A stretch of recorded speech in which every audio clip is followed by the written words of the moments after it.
aparecem no corpo da gestante, uma que merece atenção é a das glândulas mamárias, que dentro de alguns meses passarão a produzir leite. Mas você já parou para pensar como que é a dinâmica dessa produção e quais fatores influenciam nela? Para nos ajudar a entender todo esse processo, eu converso agora com a enfermeira e consultora de amamentação, Mariana Costa. Mari, seja muito bem-vinda! Bem, obrigada, Vanessa. Então, assim, para a gente começar, né, eu vou explicar um pouco sobre esse mecanismo, um pouco da anatomia dessa mama, tá? Dentro da mama, para a gente poder entender um pouquinho, é como se fosse uma árvore invertida. Gente! Tem os alvéolos, tem os ductos e a gente consegue ter todo esse processo durante essa produção desse leite. Como é que funciona? Tem o nosso mamilo, vou começar aqui para mostrar um pouquinho para vocês. Tem o mamilo e a auréola. Sim. Mamilo e a auréola, quando o neném faz o primeiro estímulo, pode ser tanto o de sucção ou quanto a massagem, que depois eu vou passar e orientar para vocês como é que funciona. A partir do momento desse estímulo, manda uma mensagem, né, com os neurotransmissores para o hipotálamo e para a hipófise.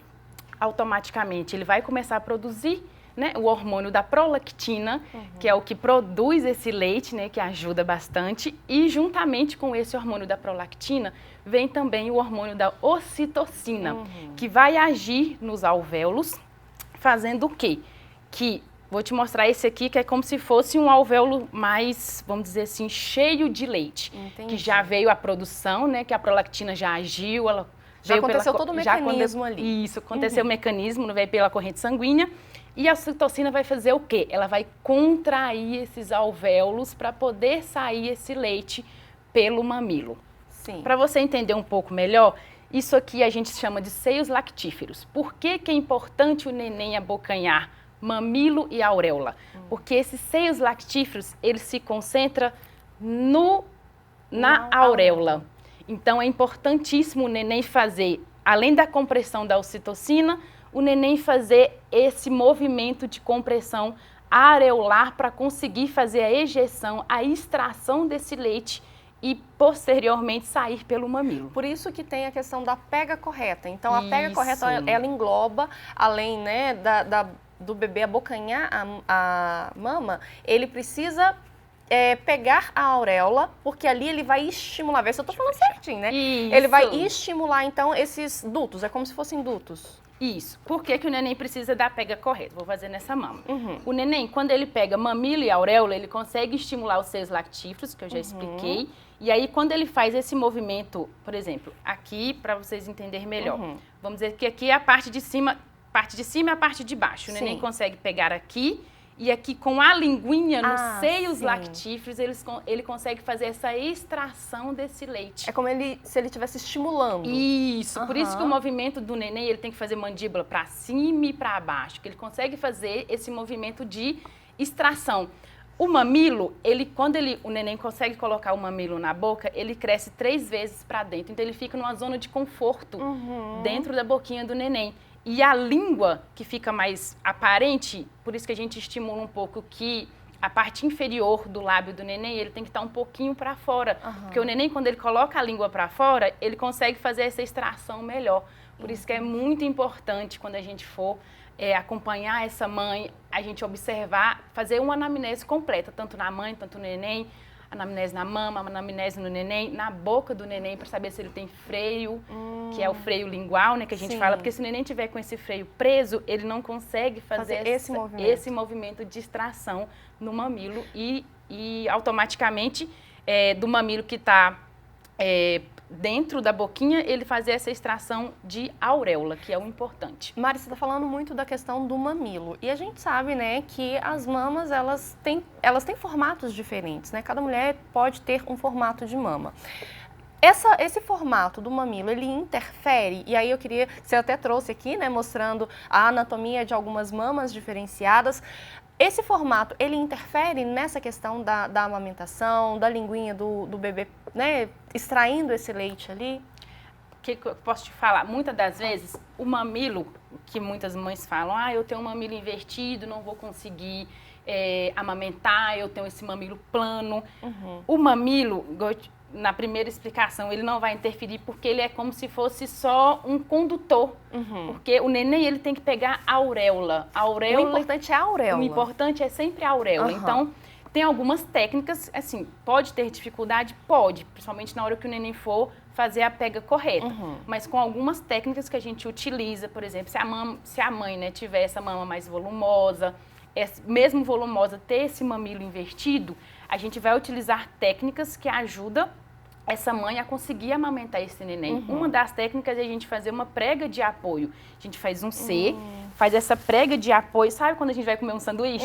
A gente não aperta o sanduíche para colocar na boca? Sim. Então, a mesma coisa a gente vai fazer com o neném. A gente vai apertar essa auréola, não muito em cima da auréola, mas apertar um pouco essa auréola para a gente conseguir colocar esse mamilo e a auréola na cavidade oral desse neném. Então, por isso que o mamilo ele não tem tanta influência relacionada a eu não vou conseguir amamentar porque eu não tenho mamilo, porque ele é só uma via de condução. Ele só é como se fosse um acessório que ajuda o leite sair da mama e ter todo esse processo de estímulo. Mas o importante é o neném conseguir pegar a auréola. A auréola, então vamos deixar bem frisado isso, que o bebê precisa pegar a auréola na hora da amamentação. Quando que começa essa produção do leite em si, né? A produção do leite, a gente fala que tem 3 fases, né? A primeira fase inicial começa com a mulher gestante, na 16ª semana, que ela já começa a produzir o colostro, que é o ponto inicial de tudo isso, né? A gente fala que o colostro, a gente fala que é o líquido ouro, que é muito importante para o neném, ele tem vários anticorpos, então ajuda nesses primeiros dias, que o primeiro líquido que sai é o colostro, que a gente fala que é a primeira vacina do neném, o primeiro anticorpo que ele recebe. Depois vem o leite de transição, que é quando a mãe já ganhou esse neném, começa pelo colostro, depois vem o leite de transição e depois vem o leite que é o leite maduro, que é aquele leite mais com cor mais, ou pode vir meio esbranquiçada, ou meio amarelada, mas esse já é tipo o produto final, é o leite. É o leite. Mas o colostro também a gente fala que ele também é leite, Sim. só uma fase mais inicial, né? Sim, sim. Então, assim, nesse período a mãe já tá, na gestação ela já produz esse colostro. Então, a partir do momento que ela está no trabalho de parto, por isso que é muito importante, mesmo que a mãe tenha uma cesárea, mas que ela tenha o trabalho de parto, esse início, porque no trabalho de parto libera ocitocina, que, como eu expliquei, ajuda nessa produção, ajuda também com a prolactina nessa produção do leite. Então, liberando a ocitocina, vai contrair, tanto contrair útero, tanto contrair os alvéolos, né, nessa produção do leite, e aí nos primeiras horas de vida, que a gente fala também que é a hora ouro, colocar o neném pele a pele com a mãe a partir do momento que nasce. Então, tudo isso ajuda a esse colostro, a esse, vamos dizer assim, leite de transição posteriormente vir com mais rapidez, vir com mais facilidade. Então, a mãe, é muito importante, ela na gestação, ela já ter esse acompanhamento tanto com a pediatria, com o pré-natal e também com uma consultora para ela poder entender esse processo, para quando chegar na hora do pós-parto, ela fala assim, gente, eu não tenho leite, mas com o estímulo que a gente faz, que o estímulo ele demora de 2 a 3 minutos para chegar no cérebro e poder ter toda essa cadeia de resposta. Então, o estímulo pode ser tanto o de sucção do neném, como estímulo de massagem, que a gente faz essa massagem na auréola, onde ficam os seios lactíferos, com a massagem, manda o estímulo lá para o hipotálamo e pela hipófise, que já libera todo o hormônio que a gente precisa para desencadear essa produção desse leite. Meu Deus, o corpo humano ele é muito incrível, né? Muito incrível como tudo tá ali conectado, né, Mari? Queria muito agradecer a sua presença. Assim, é um assunto que renderia com certeza muito mais papo aqui, então já te convido para voltar na próxima semana para a gente falar então sobre os cuidados que a mãe precisa ter durante a amamentação com a mama, porque é muito sério isso também, né? Então, no próximo, bem-vindos, a gente vai falar sobre esses cuidados, pode ser? Pode ser. Muito obrigada. Ai, obrigada.